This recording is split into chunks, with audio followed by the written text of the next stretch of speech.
राम हरे राम राम राम हरे हरे, हरे कृष्ण कृष्ण कृष्ण हरे हरे।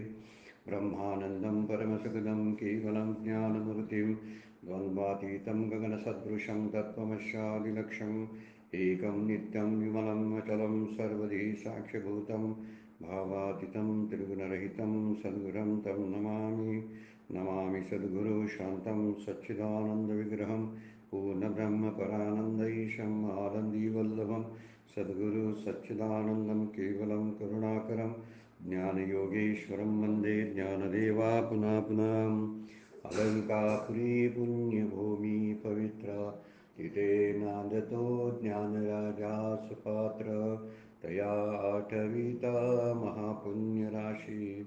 नमस्कार माझा सद्गुरु ज्ञानेश्वराशी। सर्व संतांना वंदन, सद्गुरूंना वंदन, ज्ञानेश्वर माऊलींना वंदन, सर्व श्रोत्यांना वंदन करून आजच्या शिवगड अध्यात्म चॅरिटेबल ट्रस्टच्या ज्ञानेश्वरीच्या नित्य उपासनेचा चिंतन आपण सुरू करतोय।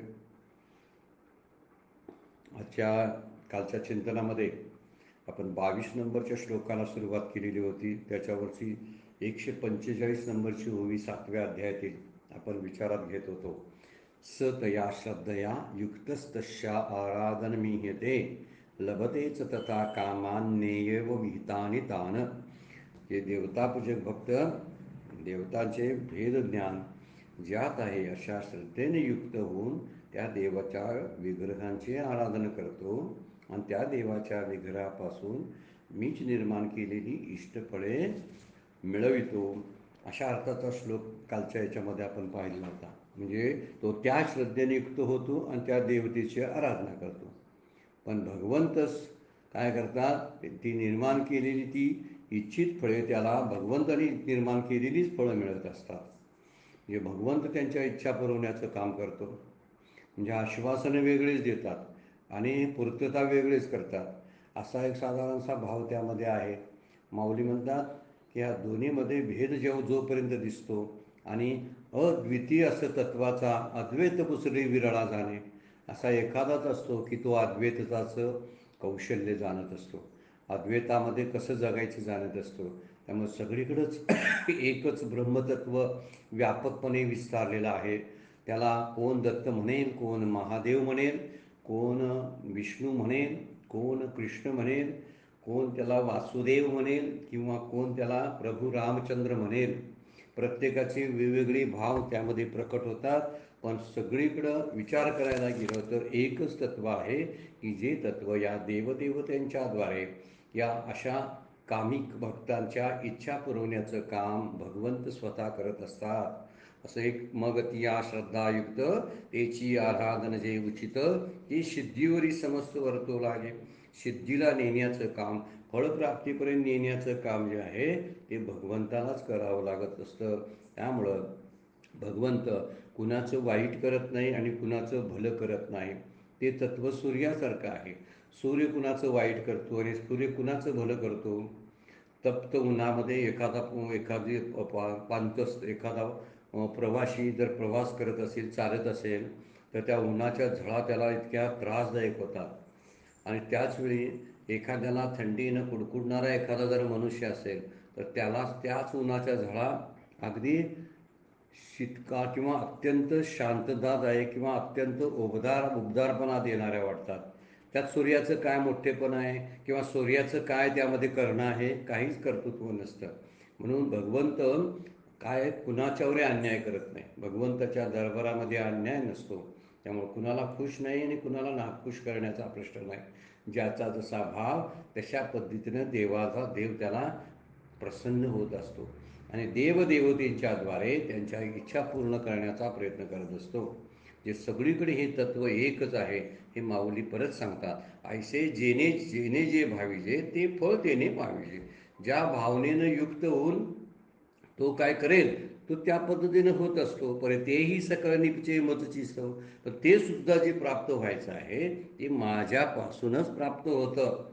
ज्यानं ज्याची इच्छा करावी ते त्याला फळ मिळतं, परंतु ती सर्व फळे माझ्यापासूनच निर्माण होतात। याचा अर्थ असा होतो की कोण्याही देवतेची कोणत्याही फळाच्या इच्छेने उपासना केली तरी मी व्यापक असलेला आणि अंतर्यामी असल्यामुळे ती माझीच उपासना करत असतात.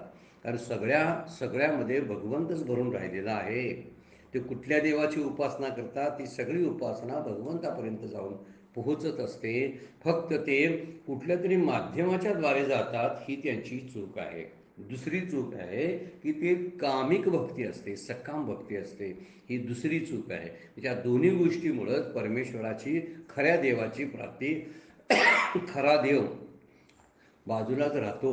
आत्मदेव ज्याला आपण म्हणतो, तो बाजूलाच राहतो. त्यामुळे ह्या फळाच्या इच्छित प्राप्तीसाठी सर्वजण प्रयत्न करत असतात, पण ही सगळी उपासना भगवंतापर्यंत जाते. एक तत्व आपल्या सर्व साधकांसाठी लक्षात ठेवण्यासारखं आहे. कोणत्याही देवाकडे ज्यावेळी आपण जातो, तेव्हा भाव धरून आपण जेव्हा जातो ना, तेव्हा तो भाव भगवंतापर्यंत पोहोचत असतो. जसा आपला भाव असतो ना, तसं पै भक्ती एकीमी जाणे.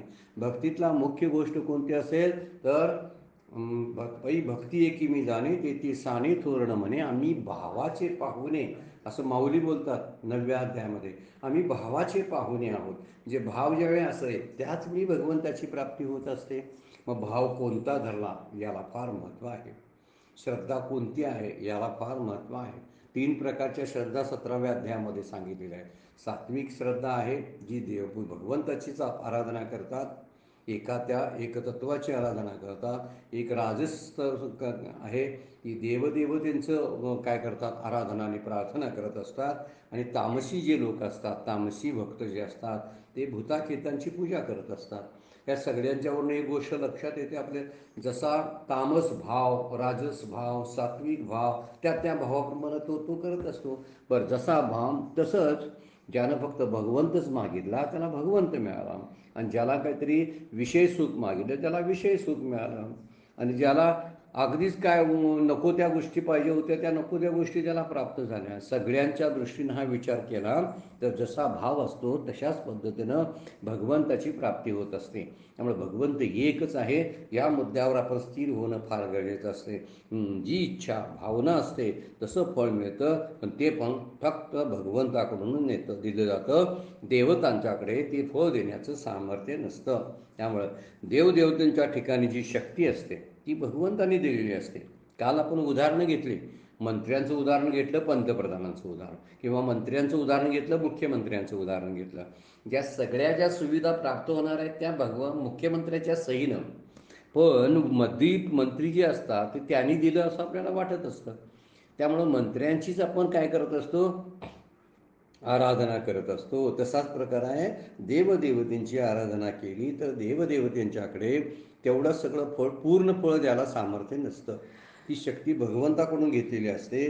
त्यामुळं ती काही मर्यादेपर्यंत असते, फार देऊ शकत नाही. मर्यादा कोणती, विषय सुखच देऊ शकतात, आत्मसुख नाही. आत्मसुख द्यायचं असेल तर त्या एकमेव असणाऱ्या भगवत परमात्म तत्वालाच आपण जाणलं पाहिजे. म्हणून प्रसन्न त्या देवता आपल्या लोकात नेतील, त्यांना तिथली फळ भोगायला देतील. त्यांच्या लोकात ते देवदेवता घेऊन जातात, तिथे त्यांना फळं पण भोगायला मिळतात. परंतु पुण्य संपलं, कार्य संपलं की परत मृत्यू लोकातच यावं लागतं. म्हणजे अर्धवट फळ आहे हे फळ. जे आहे देवदेवतेंच्याकडून मिळणारं, हे जन्ममरण चुकवत नाही. ज्यानं जन्ममरण चुकतं तेच खरं फळ आहे. ज्यानं मोक्ष प्राप्त होतो ते मोठ्यात मोठं फळ फक्त भगवंत देऊ शकतात, अन्य कोणीही देऊ शकत नाही. याचं वर्णन या ओळीमधून केलेलं आहे. त्यामुळे संतांनी वेगवेगळ्या देवतेवर स्तोत्रे गायलेली आहेत, परंतु ते एकच देव समजून. गाथेमध्ये खूप अभंग आहेत. भगवान शंकरांचे अभंग आहेत, विष्णूचे अभंग आहेत, विठ्ठलाचे अभंग आहेत, मारुतीरायावरती अभंग केलेले आहेत, गणेशावरती अभंग केलेले आहेत तुकोबाने. पण त्यांचा भाव मात्र काय आहे, विठ्ठल. विठ्ठल म्हणजे एकच तत्व भाव धरून त्यांनी खूप अभंग रचले असतील, खूप स्तोत्र गायले असतील, पण देव मात्र एकच आहे. त्यांनी कोणत्याही देवाला एकत्वामध्येच पाहिलेला आहे. सगळे संत ऋषीमुनी त्यांनी वेगवेगळ्या देवतांची स्थापना असेल किंवा त्यांची स्तोत्रे पण असतील, तरीसुद्धा त्यांच्याकडे मात्र भाव मात्र एकाच देवाचा आहे, हे त्यावरून कळतं. आपण भगवान शंकराचार्यांच्या उदाहरण जर घेतलं तर त्यांची जवळजवळ सगळी स्तोत्र तर ही भगवान शंकराच्या बद्दलची आहेत. पण काही जण त्यांच्यावर टीका करतात ते महादेवाचेच भक्त होते यावरून. पण पुन्हा जर आपण त्यांचं दुसरं स्तोत्र जर बघितलं तर ते विष्णूवर सुद्धा स्तोत्र त्यांनी केलेलं आहे. विष्णूची स्तुती करणारं पण स्तोत्र केलेलं आहे. यावरून एक गोष्ट लक्षात येते, आम्ही खाली लोक काहीतरी हे वेगळं हे ते वेगळं म्हणून बसत असतो. पण खरे संत महात्मे जे आहेत त्या संत महात्म्यांच्या दृष्टीनं देव एकच असतो. त्या शंकराचार्यांनी शिवस्तुती खूप ठिकाणी लिहून ठेवलेली आहे. पण विष्णुस्तुती अच्युतम केशवम राम नारायण विष्णू दामोदरम वासुदेव हरी श्रीधरम माधवम गोपिका वल्लभम जानकी नायकम रामचंद्रम भजे, हे आचार्यांनी वर्णन केलेलं आहे. त्यामुळं अनंत रूपं असतील त्याची. तुकोबा म्हणतात, रूपे अनंताची अनंत अपार, न कळे साचार तुका म्हणे. न कळे साचार, साचार म्हणजे त्यातला खरा देव कळत नाही. अनंत रूप आहे.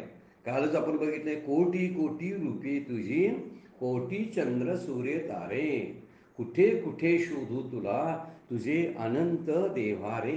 हे जे वर्णन जे आहे ना यशवंत देवाने केलेलं, तशाच वर्णनाचा तुकोबांचा अभंग, रूपे अनंताची अनंत अपार. या अनंताची, अनंताची म्हणजे ज्याचा अंत लागत नाही. अनंत म्हणजे अनंताची म्हणजे भगवंताची, आणि अनंत म्हणजे अनेक. दोन शब्द किती खोट मार्मिक शब्द वापरलेत बघा तुकोबाने. रूपे अनंताची अनंत अपारे, न कळे साचार तुका म्हणे. त्यातला खालची ओळ जी आहे ती अत्यंत महत्त्वाची आहे. न कळे साचार, त्यातलं सारभूत तत्व कळत नाही. त्यामुळे हजार देवांच्या हजार पद्धतीच्या सेवा आपण करतो, करायलाही दुपत नाही. सगळ्या संतांनी पण पूजा अर्चा केलेल्या आहेत अनेक देवदेवतेंच्या, पण त्यांना खरा देव कळलेला होता. आणि खरा देव म्हणजे आत्मदेव. त्या आत्मतत्वापर्यंत ते पोचलेले होते. पण हा खरा देव जो आहे तो भोगामुळे समजत नाही. संसारी भोग जे असतात त्या संसारी भोगामध्ये अडकलेल्या जीवाला खऱ्या तत्वाची ओळखच पटत नाही. त्यामुळे संतांनी भगवंताला नामरूपाच्या पलीकडं पाहिलेला, म्हणूनच त्यांना कळलं, म्हणून त्यांना अद्वैत कळलं. अद्वैत यातच आहे की ते नामरूपाच्या पलीकडं असणारं तत्व आहे. आणि ते तत्व जेव्हा लक्षात यायला लागेल त्यावेळी अनेक देवाची पूजा केली तरी काय बिघडणार आहे? काहीच बिघडत नाही. प्रत्येक देवाची पूजा करावी, त्याची पूजेचे विधी करावेत, त्याच्या पूजेची सामग्री गोळा करावी, काहीही हरकत नाही. रोज सोमवारी भगवान शंकरांची पूजा करावी, मंगळवारी आणि कुणाची गणेशाची पूजा करावी, असे प्रत्येक वारी प्रत्येक दिवशीची केली पूजा. पण लक्षात काय, खरा देव एकच आहे अशी ज्यांची भावना होते ना, ती भेद करत नाही. संतांनी कधी त्याच्यामध्ये भेद केलेला नाही. शंकर विष्णू यामध्ये कधी भेद केलेला नाही. राम कृष्ण यांच्यामध्ये कधी भेद केलेला नाही. तुकोबांचा अभंग प्रसिद्ध आहे, हरिहरा भेद नाही करू नये वाद म्हणतात ते. हरिहरा भेद नाही करू नये वाद. हरिहरामध्ये भेद नाही. हरी म्हणजे विष्णू आणि हर म्हणजे महादेव. ह्या दोन्हीमध्ये अजिबात भेद नाही. भेद काशी नाड, एका वेलांटीची आड. फक्त वेलांटीच कमी आहे, हर, आणि हरीला वेलांटी आहे. काय तो कसं म्हणतात बघा, एका वेलांटीची आड, एकाचे हृदय, दोघं एकमेकाच्या हृदयातच आहेत. गोडी साखरेच्या ठाई. साखरेची गोडी जशी सगळीकडे समान असते, सगळ्या कणामध्ये समान असते, तसं हे दोन्हीही एकच आहेत. उजवे वाम भाग म्हणजे उजवे आणि डावे, वाम म्हणजे डावे, भाग तुका म्हणी एकची अंग. मी म्हटलं माझा हा उजवा हात, हा माझा डावा हात म्हणा, पण अंग एकच आहे ना. तुका म्हणे एकच अंग, शरीर एकच आहे. त्याची उजवे डावे आपण म्हटलो, डावा डोळा उजवा डोळा, पण एकाच शरीराचे आहेत ना. याचा विचार संतांनी लक्षात ठेवलेला आहे. पण हे भोगी जे आहेत, जे वेगवेगळ्या भावानं पूजा करत असतात, ते त्याला फळ कळत मिळत असतं. पण तो एक जो आहे, तो जो सृष्टीचा चालक आहे, तो सृष्टीचा चालकच सगळा पुरवीत असतो. त्यामुळं कितीही त्यांच्यामध्ये दोन्हीमध्ये भेद केले, पार्वती माता आणि लक्ष्मी मातेच्यातला एक विनोदी संवाद एका कवीनं वर्णन केलेला आहे. फार सुंदर संवाद आहे, म्हणजे गमतीशीर आहे. आता गमतीशीर या म्हणायचा, कदाचित काल्पनिक त्या कवीनं रचलं असेल ते, पण खऱ्या अर्थानं कल्पनेच्या पाठीमागं मुख्य वास्तव असतं, त्याशिवाय कल्पना तयार होत नाहीत. आणि कल्पना तयार व्हायला देव एकच कसा आहे याचं स्पष्टीकरण देणारी गोष्ट आहे की लक्ष्मी मातेला वाटलं पार्वती माता उमा म्हणजे रमा आणि उमा, पार्वती आणि लक्ष्मी अशी नावं त्यांची जरी वेगवेगळी असली तरी, तर लक्ष्मी मातेला वाटलं आपण उमेला बरेच दिवसात भेटलो नाही म्हणून भेटायला निघाले, म्हणून पार्वती माता व लक्ष्मी माता ज्या आहेत त्या भेटला आणि उमेला भेटायला ती रमा कैलासात गेली, म्हणजे लक्ष्मी माता कैलासात गेली पार्वतीला भेटायला. त्यावेळी पार्वतीला भेटायला गेल्याबरोबर पहिला प्रश्न खोचक आणि विनोदी प्रश्न विचारलेला आहे की आपले भिक्षू बाबा कुठे आहेत.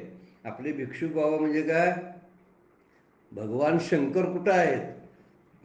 तुम्ही आहेसा घरी पण भगवान शंकर कुठं आहेत.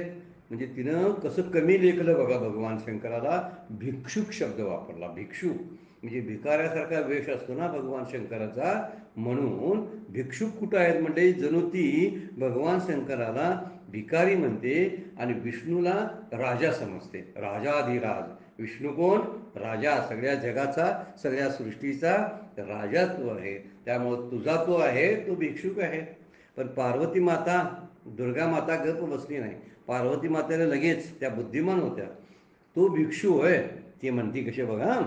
लक्ष्मी मातेला म्हणते तो भिक्षुक काय, तो नर्मदेच्या काठाला बळीराजा जिथे यज्ञ करतोय ना त्या ठिकाणी तिथं गेलेला आहे आणि वामन रूपामध्ये 3.5 हात भूमीची याचना करतोय. तो भिक्षुक कुठे गेलाय तर नर्मदेच्या काठावर बळीराजानं यज्ञ केलेला असतो. वामन अवताराबद्दल बोलायचं आहे बघा. बळीराजानं यज्ञ केला की त्या ठिकाणी वामन बटू अवतारामध्ये तो भिक्षुक 3.5 हाताच्या जमिनीची किंवा 3.5 पाय, 3.5 पाय भूमीची याचना करतो. तो भिक्षुक तुला पाहिजे असेल तर तिथं भेटेल.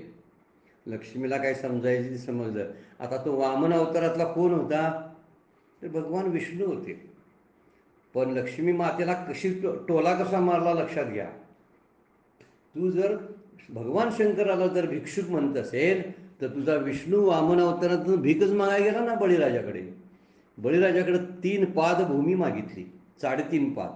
हा पाय कुठं ठेवू, एकानं भूमी सगळा पृथ्वी व्यापली, एकानं सगळे इतर लोक व्यापले, आता 3रा पाय कुठं ठेवू तर बळीराजाने सांगितलं माझ्या मस्तकावर ठेवू. बळीराजांना संपवायसाठी वामन अवतार आहे. वामन अवतार त्यासाठी घेतलेला आहे. हा आपला मुद्दा नाही इथला. भगवंत एकच आहे ते पटवून देण्यासाठी दुर्गा मातेनं म्हणजे लक्ष्मी मातेनं खोचक बरोबर शब्द वापरला. परत रमासुद्धा गप बसली नाही लक्ष्मी माता. परत तिनं प्रश्न केला बघा. मी त्या भिक्षुकाबद्दल म्हणत नाही, भिक्षुकाबद्दल म्हणत नाही. तिच्या लक्षात आलं तिनं वामनाला सुद्धा भिकारी ठरवलं ना, आणि वामन म्हणजे विष्णू, त्याला भिकारी ठेवलं. त्यावेळी हिची चूक लक्षात आली होती. म्हणजे मी भिक्षुक म्हणत नाही, मी ते पशुपती कुठं आहेत याची विचारणा करत होतो. पशुपती म्हणजे पशूंचा नायक, पशु म्हणजे जनावर, जनावरांचा नायक अशा अर्थानं आता परत खोच एक वेगळा काय मारलेला आहे, एक टोमणा मारलेला आहे. मी भिक्षू नाही, पशुपतीची विचार करत होते. म्हणजे पशुपतीचा अर्थ काय होतो, पशुसारखा स्थूल बुद्धीचा, ज्याला काय अक्कल नसते. मी पशुपतीबद्दल विचारतो, म्हणजे तिने शंकराला काय अक्कल नसते या अर्थानं बोललेला आहे. म्हणजे तुझा भोलानाथ आहे म्हणून बुद्धिमान देवाने त्यावेळी तिला कसं फसवलं. त्याला जर बुद्धी असती तर तो फसला नसता. का केलं तर त्या बुद्धिमान देवाने सागर मंथन, ज्यावेळी समुद्र मंथन झालं त्या समुद्र मंथनातून पहिल्यांदा विष आलं आणि सगळ्यांनी भगवान शंकराची स्तुती केली.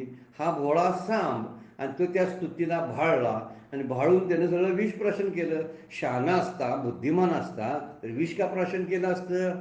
म्हणजे तो खराच पशुपती आहे की नाही, म्हणजे पशुचा नाथ आहे. म्हणून म्हणलेलं आहे की तुझा नवरा जो आहे कमी बुद्धीचा आहे. भिक्षुक पहिल्यांदा म्हणली, आता म्हणती पशुपती म्हणली. पार्वती माता पण गप्प बसली नाही. ती लगेच काय म्हणली, पशुपतीबद्दल विचारतेस काय, म्हणजे पशुबद्दल, पशुचा नायक प्रमुख याबद्दल विचारतेस काय. तो होय, तो गोकुळात गुरु चारताना तुला भेटला नाही काय. आता गोकुळात गुरु चारणारा कोण आहे, भगवान श्रीकृष्ण विष्णू आहे. तो तिथं तुला गोकुळात भेटला नाही काय, म्हणजे बरोबर तिला तिचं शब्द पाठिंबा केले. कारण गाय सुद्धा पशुच आहे. जो गायी राखतो तोच पशुपती.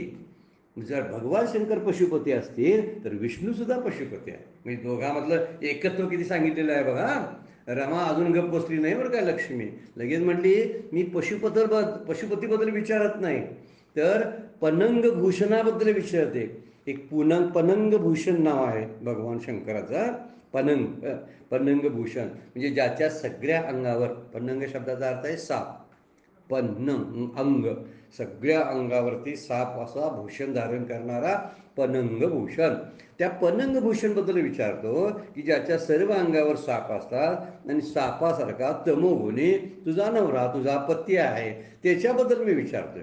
आता मागच्या गोष्टीबद्दल तिला हार पत्करावी लागली बोलण्यात, म्हणून आता ती पुन्हा म्हणते की मी पनंग भूषणाबद्दल विचारतोय. पार्वती गप्प बसली नाही. पनंग भूषणचे दर्शन तुला पाहिजे आहे काय? मग क्षीरसागरात बसल्यातच नव्ह, ते सगळे नागाचा वेटोळा ठेवला आहे आणि 5 नाग, पंच फणीचा नाग आहे आणि त्या सहस्त्र फणीधारी नागाच्या शेवर जे पोहडलेले आहेत ना, ते सुद्धा तमोगुणीच आहेत. कोण? क्षीरसागरामध्ये विष्णू त्या शेषनागाच्या ज्याच्यावरती झोपलेले आपल्याला बघायला मिळतात. किती वर्णन केले बघा. म्हणजे तिला बरोबर परतवून लावलं. एक गोष्ट लक्षात घेतली की आपला पनंगभूषण शब्द सापाचा, तर दोघंही सापाच्या सानिध्यात आहेत. जर पशुपती म्हटलं, जर पशूंचा नायक, तर दोघंही तशीच आहेत. एकानं गायी पाळल्या आणि एक नंदी ज्याच्याकडे आहे तो पशुपती. आणि पहिली गोष्ट म्हणले तो भिक्षुक आहे. भिक्षुक जर देव भिक्षुक असेल, म्हणजे भगवान शंकर जर भिक्षुक असेल, तर वामन सुद्धा भिक्षुकच आहे. ज्यानं अवतार घेतला ना वामन अवतार, तो सुद्धा विष्णू भिक्षुक आहे. हे संवाद आता सांगण्याचा मुद्दा हा आहे, देवा भगवंताचं एकत्व सांगणं. शंकर, विष्णू, राम, कृष्ण, दत्त हे वेगवेगळे नाहीत. खरंच ते एक प्रकार इतरांना पटावा म्हणून एक अवतार आपल्याला बघायला मिळतो, तो दत्त अवतार. दत्त अवतारामध्ये खरंच बरोबर त्याला शास्त्रानं पुराणाने त्याला एकत्र आणून ठेवलेलं आहे. लोकांना पटावं, हे ब्रह्मा विष्णू महेश एकच आहेत हे कळावं म्हणून ह्या संवादावरून एक गोष्ट लक्षात येते की हरिहराचा भेद करणं चुकीचं आहे. ते एकच आहे. फक्त माणसाने कल्पना करून त्यांना वेगवेगळे केले. एखाद्याच्या स्वप्नामध्ये अमुक असे आले म्हणून त्याने त्याचं चित्र तसं रेखाटलं, तशी त्याची मूर्ती बनवली आणि त्या मूर्तीची तो उपासना करायला लागला. त्यानं त्याच मूर्तीचा सगळं रूप पाहून तशाच प्रकारचं स्तोत्र लिहिलं आणि ते स्तोत्रसुद्धा भावानं युक्त असल्यामुळं खऱ्या देवापर्यंतच पोचलं. भले जरी ते स्तोत्र वेगळ्या रूपाचं आणि वेगळ्या नामाचं असेल, नामं वेगवेगळी आहेत. भगवान शंकर, भगवान विष्णू, भगवान दत्त, नावं वेगवेगळी आहेत, पण त्याच्यातलं तत्त्व जे आहे ते तत्त्व मात्र एकच आहे. प्रभू रामचंद्राने दक्षिण समुद्राच्या किनारी जेव्हा युद्ध संपलं तेव्हा दक्षिण किनाऱ्याच्या समुद्राच्या किनारी रामेश्वराची स्थापना केली. आणि रामेश्वर म्हणजे कोण? भगवान शंकर. भगवान शंकरांची, महादेवांची स्थापना केली. नारदानं जरा खटकलं. ते म्हणले, नारदाने प्रश्न विचारला की तुम्ही कसं काय त्या भगवान शंकरांची तुम्ही मूर्ती स्थापना केली रामेश्वरच्या ठिकाणी? तेव्हा नारदाच्या प्रश्नाला प्रभू रामचंद्राने उत्तर दिलं, मी राम आणि शिव हा माझा ईश्वर म्हणून रामेश्वर. मी राम आणि शिव माझा ईश्वर. माझा ईश्वर शिव आहे, मी राम, आणि माझा ईश्वर शिव, शिव हा माझा ईश्वर म्हणून रामेश्वर. रामेश्वराची स्थापना का केली म्हणून. तसंच नारद काय गप्प बसले नाहीत, ते कैलासात गेले आणि शिवाला रामेश्वराचा अर्थ विचारला. भगवान महादेवानं त्याने रामेश्वराचा अर्थ विचारला. पहिल्यांदा प्रभू रामचंद्रांना विचारला आणि नंतर रामेश्वराला विचारला, नंतर प्रभू महादेवांना विचारला. तर म्हणाले की राम ज्याचा ईश्वर आहे तो रामेश्वर. राम ज्याचा ईश्वर आहे म्हणजे माझा ईश्वर राम आहे, आणि राम म्हणतात माझा ईश्वर शंकर आहे, शिव आहे. म्हणजे दोघं किती आहे वा. म्हणजे म्हणून शेवटच्या क्षणाला सुद्धा रामरक्षा स्तोत्रामध्ये बुद्धकौशिक ऋषीने सुद्धा राम रामेती रामेती रमे रामे मनोरमे सहस्त्रनाम तत्तुल्यम राम नाम वरानने, हे कोण बोलले? ही वर्णन केले बघा. राम रामेती रामेती रमे रामे मनोरमे, म्हणजे पार्वती माता मी ज्या नामामध्ये रमतो ते नाम म्हणजे राम आहे, जे नाम सर्वश्रेष्ठ आहे. राम नाम हे सर्वश्रेष्ठ आहे. आणि म्हणून म्हणतात जेव्हा विषप्राशन केल्यानंतर समुद्र मंथनातलं जेव्हा दाह झाला, तेव्हा भगवान शंकराने राम हे नाव कंठात धारण केल्यानंतर त्यांचा दाह शांत झाला. बघा ना, त्यांचं एकत्व सांगण्यासाठी आपण विचार करालोय. म्हणून हजार देवाला जरी आपण गेलो तरी एका तत्वाचीच कल्पना करावी. मगाचा संवाद सुद्धा त्या दृष्टीनेच आहे आणि आत्ताचा विचार सुद्धा त्या दृष्टीनं आहे. इथं प्रभू रामचंद्र आणि नारद यांच्यामधलं जे वर्णन केलेलं आहे ते त्याच अर्थानं, पण रामरक्षाचं सुद्धा उदाहरण त्यातलंच आहे. शेवटचा श्लोक आहे बघा तो, राम रामेती राम येती, राम राम येती असा आहे ते. रमे रामे मनोरमे, मनोरमे शब्द पार्वतीला वापरला आहे. भगवान शंकर मनोरमे म्हणतात तिला. आणि मी रमतो कशामध्ये, तर सहस्त्रनाम तत्तुल्य, जे हजार नावापेक्षा तुलनेनं श्रेष्ठ आहेत. हजार नावं कुठली, विष्णू सहस्त्रनाम. हजार नाव कुठली, विष्णू सहस्त्रनाम. या विष्णू सहस्त्रनामातलं सर्वश्रेष्ठ नाम कोणतं असेल तर राम आहे. आणि रामाचाही उल्लेख विष्णू सहस्त्रनामामध्ये आलेला आहे. आता तो मला उल्लेख आता आठवत नाही नेमकं कोणतं नाम दिलेलं आहे. आपण सर्वजण वाचत असाल विष्णू सहस्त्रनाम. त्या विष्णू सहस्त्रनामातल्या ह्या हजार नावामध्ये जे श्रेष्ठ नाम आहे त्याचं मी तिथं रमतो. कोण म्हणतंय, भगवान शंकर म्हणतात. यावरून एक गोष्ट लक्षात येते की जर त्यांच्या रूपावरून आपण त्यांना वेगळे समजायला लागलो, त्यांच्या नामावरून जर त्यांना आपण वेगळे समजलं लागलो, तर नाम रूपाचा हा भेद वरवरचा आहे, उपाधीचा आहे. त्यामुळं अभेद दाखवण्यासाठीच आपण जर दत्ताच्या अवताराकडे जर बघितलं तर दत्त अवतारामध्ये कदाचित तो अवतार त्यासाठी असावा, लोकांच्या डोक्यातल्या काल्पनिक भ्रम काढण्यासाठी. हा ब्रह्मा वेगळा, तो विष्णू वेगळा, तो शिव वेगळा, हे सगळं वाटू नये म्हणून दत्ताचा अवतार. आणि दत्ताच्या अवतारामध्ये 3 शिरे 1 मान वर्णनच आहे. भक्तिगीतामध्ये त्या वर्णन आहे, 3 शिरे 1 मान. एकच मान असलेली म्हणजे काय, एक मान शब्दाचा अर्थ आहे तत्व एक. भेदानं जर विचार केला तर नाम रूपामध्ये फक्त भेद आहे. त्याला 3 शिरं आहेत आणि त्याला ब्रह्मा विष्णू महेश म्हणतात. भगवंत काय करतात, ब्रह्मा विष्णू महेशांच्या द्वारे सृष्टीचं नियमन करतात. म्हणून भगवंत एक आहेत. म्हणून ब्रह्मा वेगळा, विष्णू वेगळा, महेश वेगळा, हे मंत्रिमंडळ आहे त्यांचं. आणि हे मंत्रिमंडळ कार्यरत असतं. कुणाला विद्या पाहिजे त्यांनी विद्येच्या विभागाला जावं. म्हणजे कुणाकडे जावं, गणेशाकडे जावं, सरस्वती मातेकडे जावं. ज्याला वाणीची देवता म्हणतात त्या सरस्वती मातेकडे जावं. मग सरस्वतीचा श्लोक आपण म्हणावा का, आपली वाणी पवित्र होते. आणि पवित्र म्हणजे काय होते, वाणीला एक प्रकारचं काय होती, धार येते. आणि त्यामुळं वाणीवरती भगवंत वास करतात. हे सरस्वती मातेकडे जायचं. प्रत्येकांची कशी कशी वेगवेगळी विभाग आहेत बघा. कुणाला जायचं आहे, ब्रह्मा काय करतात, सगळ्याची निर्मिती करतात. विष्णू काय करतात, सगळ्यांचं पोषण करतात. आणि भगवान शंकर काय करतात, तर ते त्याची सगळे नाश करतात. आता भगवान शंकर नाश करतात म्हणून ते वाईट, आणि भगवान विष्णू सगळ्यांना पालन करतात म्हणून ते तेवढे चांगले. आजही सगळ्या भक्तांचं लक्ष जी देवता पालन पोषण करते तिच्याकडेच असतं. नाश करत्याकडे कोण जाईल कशाला. पण सगळ्यात श्रेष्ठ गोष्ट कोणती असेल तर नाश. का, नाश झाला नसता तर सृष्टीची घडामोड सगळी विस्फोटून गेली असते.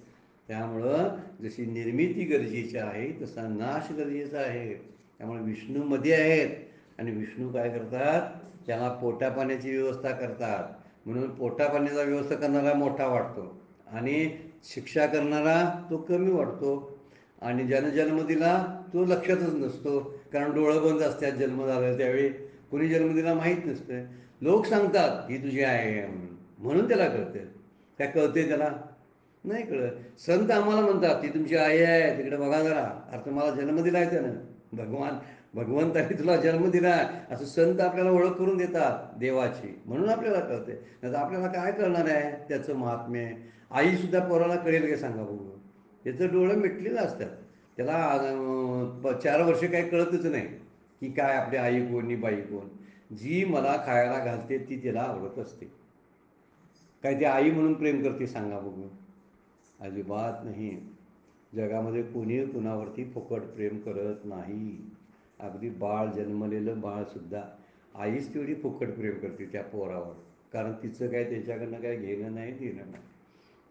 करी लाभावी न प्रीती आईशी कळवळ्याची जाती, करी लाभावी न प्रीती, हे आईला लागू पडणारे उद्गार भगवंतासाठी तुकोबाने वापरलेले आहेत. संत असे आहेत, संत आईसारखे असतात. ते विचार करत नाहीत त्यानं काय चूक केली, त्यानं काय केलं, याला शिक्षा द्यायची काय, असं नाही करत ते. तर ते माफ करतात. देव एक वेळा माफ करणार नाही, पण संत माफ करतात. पण संतांची सेवा का करावी? यासाठी, कारण मी दोषीच आहे आणि दोषी देवाला चालत नाही. देव म्हणतो तू शुद्ध होऊन माझ्याकडे ये, आणि संत म्हणतात तू जसा असशील तसा माझ्याकडे ये. कोण चांगलं? मग शुद्ध करून व्हायला त्यासाठी मला काहीतरी काहीतरी भानगडी करून जायला पाहिजे, मग देवाची प्राप्ती होणार. त्याच्यापेक्षा जसा असेल तसा संत स्वीकारतात आणि देवाची प्राप्ती करून देतात. मग ते श्रेष्ठ आहेत की नाही? मग देवाकडे घ्यायला जायचं. पण त्यांनी सांगितले ते मात्र करायचं. देवाकडे जायची गरज नाही, पण ते सांगतात देवाचं नाव घे. कशी गंमत आहे बघा. नाही जायचं देवाकडे, पण तेच सांगतात संत. आम्ही संतांच्याकडे गेलो तर संत म्हणतात अरे भगवंताचा विचार कर, ज्यानं तुला जन्माला घातला, म्हणजे ते त्याचे ते त्यांचे ते बघून मिळतात. म्हणून मागणे ते एक तुझं प्रती आहे, देशील तरी पायी पांडुरंगा. देवा तुझ्याकडे माझं एक मागणं आहे असं तुकोबा म्हणतात. देशील तरी, जर द्यायचं असेल तर दे मला. देशील तरी पाहे पांडुरंगा, या संतांशी निर्वी हेची मज देई. अनेक दुजे काय न मागे तुझं. तुझ्याकडे मी दुसरं काय मागत नाही, मला या संतांची एकदा भेट घडवून दे. ह्या संतांच्या सहवासामध्ये मला आण. या संतांना मला पाहायचं आहे. संतच मला माझ्याकडनं हरवलेले आहे ते दाखवू शकतात. म्हणून मला संतांची उपासना. थोडासा विचार करत आपण गेलो, एक तत्व आहे. हे एक तत्व लक्षात आणण्यासाठी ह्या ओवीचा थोडासा विस्तार झाला. थोड्याशा विस्तारानं आपण मगापासून बघायलोय. पण माऊली काय म्हणतात बघा, आयशे जेने जे भावीजे. कुठलाही भाव करा आणि भाव करून जा. म्हणून आपण आपले भाव शुद्ध, पवित्र आणि जगाच्या कल्याणाचे असले पाहिजे. कुणाचं वाटूळ व्हावं, कुणाचं वाईट व्हावं असा भाव ठेवल्यामुळं आपणही त्यामध्ये येतो आणि आपलंही वाटोळ होतं. त्याच्यापेक्षा सगळ्यांचं चांगलं भाव म्हटलं की आपलंही चांगलं होतं आणि मोठा व्यापक भाव होतो ना, सगळ्यांचं भगवंता चांगलं कर. मग सगळ्या भावानं आपण जेव्हा जातो, जेणे जेणे भाविजे ते फळ तेने पाविजे, पण तेही सकळ निपजे मदती स्तव. म्हणजे या सर्व कर्मांना, उपासनेला फळ देण्याचं काम एकटा एकमेव, जो अद्वितीय एकमेव तत्व जे आहे तो भगवंत करत असतो. या ठिकाणी कुठली तरी एक शंका निघेल की आत्मा काहीच करत नाही, ब्रह्म काहीच करत नाही, मग या उपासनेला फळ कोण देतं? हा मुद्दा आहे. मग म्हणून मागच्या वेळा सूर्याचं उदाहरण घेतलेलं होतं. सूर्य काहीच करत नाही, पण सूर्याशिवाय कुणाचं काही चालत पण नाही, असा भगवंत आहे. तसं इथे वर्णन आहे. म्हणून भगवंत म्हणतात मीच एक करता आहे, करविता आहे, आणि देवतेना स्वतंत्र सत्ता मीच, एखादी सत्ता मीच देतो. त्यांना स्वतःची सत्ता नसते. मीच करता आहे, मीच करविता आहे. त्यामुळं मायाशक्तीच्या आवरणाने जीवाला काय होतं तर भगवंताचं हे कर्तृत्व कळत नाही. त्यामुळं खऱ्या सुखाचा पत्ता कळू न देण्याचं काम माया करत असते.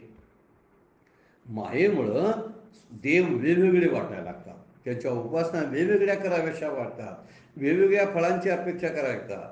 अमुक आहे, अमुक प्राप्त झालं, आता आता ती देव सोडायचा, आता दुसऱ्या देवाकडे जायचं का? दुसरं फळ पाहिजे म्हणून. त्याच्यापेक्षा जो फळदाता ईश्वर आहे तो सगळ्यांनाच फळ देतो. ह्या देवदेवतांचं सुद्धा अस्तित्व त्यांच्यावर अवलंबून आहे. मग त्यांच्याच नादाला लागलेलं बरं ना, मधल्यांच्या नादाला लागण्यापेक्षा. हे संतांचं सांगणं आहे.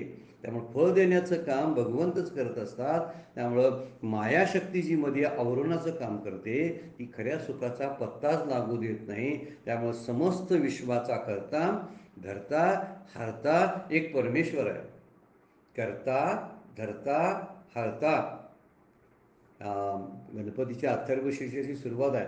ओम नमस्ते गणपते त्वमेव प्रत्यक्षम तत्त्वमसि त्वमेव केवलम कर्तासि त्वमेव केवलम धर्तासि त्वमेव केवलम हर्तासि त्वमेव सर्वं खल्विदं ब्रह्मासि.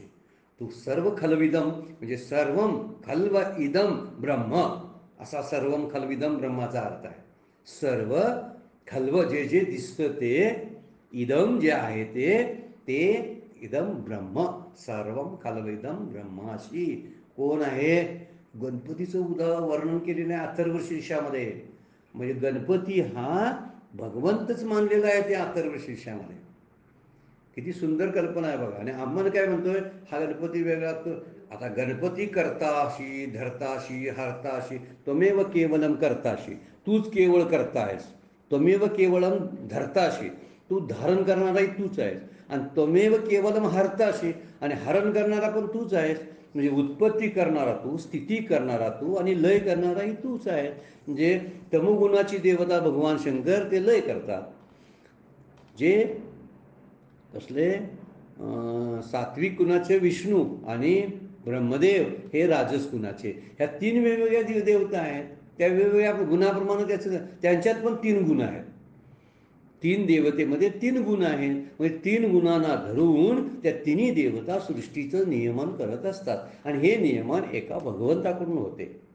पण गणपतीचं उदाहरण देताना म्हणलं की करता धरता आणि हरता.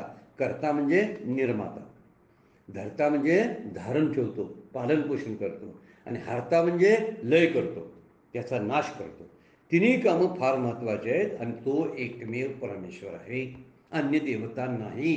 म्हणून सर्व देवांच्या रूपात त्या एकाचीच भावना करून तन्मय व्हावं, यालाच अनन्य भक्ती म्हणतात. आणि भगवंताला अनन्य झालेलं आवडतं. न अन्य. वेगवेगळ्या देवता म्हणजे अन्य, आणि न अनन्य म्हणजे एकच देव. म्हणून आपला तो एक देव करून घ्यावा, तेने विन सुख देव जीवा सुख नाही. काय वर्णन केलेलं आहे बघा. आपला तो एक देव करून घ्यावा. एक तुकाराम महाराज काय म्हणतात, आपला तो एक देव करून घ्यावा. एक घ्या देव करून, जावा मंदिरातून, पण एक देव करून घ्या, तुमच्या मनातला असलेला पाहिजे. आणि प्रत्येकाच्या ठिकाणी भावना तीच करा. तुम्ही विठ्ठल भक्त आहात तर जेव्हा गणेशाच्या मंदिरात जाता तर गणेश सुद्धा ह्या विठ्ठल रूपातच त्याचा विचार करावा. कुठल्याही मंदिरात गेलो त्याच्या रूपात त्याला पाहायचं. आणि असं केल्यामुळं माझी सगळी भाव आणि भक्ती अनन्य होते. अनन्य शब्दाचा अर्थ आहे न अन्य. हजार देवता नाही, एकच अनन्य. जो मज होय अनन्य शरण, त्याचे निवारे मी जन्म मरण. जो मला अनन्य भावानं शरण येतो त्याचं जन्ममरण म्हणजे सर्वश्रेष्ठ फळ मोक्ष देण्याचं काम मी करतो. त्याचे निवारे मी जन्ममरण. म्हणून काय करा, या लागी शरणागता शरण्य. जर तुम्हाला शरण यायचं असेल तर इकडं तिकडं जाऊ नका. शरणागता शरण्य मीची एकू शब्द फार महत्त्वाचा नंतरचा. माऊलींची 9व्या अध्यायातली ही साधारण 208च्या ओवी असेल कदाचित, जाऊन पहा. जो मज होय अनन्य शरण, त्याचे निवारी मी जन्म मरण. सगळ्या देवदेवता ज्या आहेत, जी एकत्र सगळ्या देवतेंचे आपण पूजन भजन करतो, जे भोगासाठी भजन असतात, त्यामुळं जन्म मरण निवारण जात नाही. पण जो असा एक आहे तो मीची एक आहे. मी एकटाच असा आहे की जो तुम्हाला मोक्ष देऊ शकतो. परंतु अनन्य भक्ती होत नाही, कारण त्याचं अंतःकरण विविध अशा प्रपंचिक कामनांनी व्याप्त झालेलं असतं. आणि म्हणून तो त्या देवतांची पूजा करत असतो. आणि विषय सुखाच्या नादी लागून परमेश्वराला ओळखणं कठीण होऊन बसतं. विषय सुख जे असतं ते खऱ्या सुखाला त्याचं दर्शनच होऊ देत नाही. आणि खरं सुख हे विषय सुखाच्या आड लपलेलं आहे. आपण तो पडदाकडे दूर केला विषय सुखाचा, तो पडदा तसाच आहे. आणि विषय सुखामधल्याच सुखाला आपण खरं सुख समजून मोठ्या सुखाला आपण पारखे होतो, असं माऊली सांगतात. त्यामुळं ज्यानं खरंच हे सुख ओळखलं ती धन्य मंडळी म्हणायला पाहिजे. संतांचं वचन आहे, ओळखला हरी धन्य तो संसारी. नाथांच्या हरिपाठामधला तुकडा आहे. नाथ म्हणतात, ओळखला हरी धन्य तो संसारी. ज्यानं खरा देव या सगळ्यात पसाऱ्यातनं जर ओळखला तर तो म्हणायचा धन्य. अन्य काय म्हणायचे? अन्य आहे तसेच, उरलेली अन्य आणि हा धन्य असा शब्द त्याचा तयार होतो. अन्य आहेत ती सगळी अन्यच करतात. हे देवतांची, भूताखेतांची, आणख्याची, यक्ष राक्षसांची पूजा करत असतात आणि खऱ्या देवाला विसरतात. आणि ही भूतकेतनी, या यक्ष राक्षस गंधर्व किन्नर सगळे आहेत, हे काहीतरी छोटी मोठी फळं देत असतात, ही त्याला बरी वाटतात आणि त्यामुळं खऱ्या सुखाला हा पारखा होतो. फार सुंदर माऊलीने वर्णन केलेलं आहे. आपण जरा विस्तारानं बघितलं बरं काय. वास्तविक ओवी एवढी स्पष्टीकरण करण्यासारखी जरी नसली तरी सगळे देवता आपली पूजा आपण ठरवायला पाहिजे ना.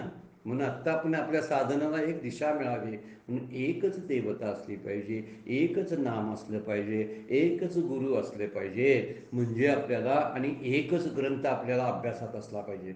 अन्य ग्रंथांचा अभ्यास करावा पण एक ग्रंथ, मुख्य ग्रंथ आपला करावा.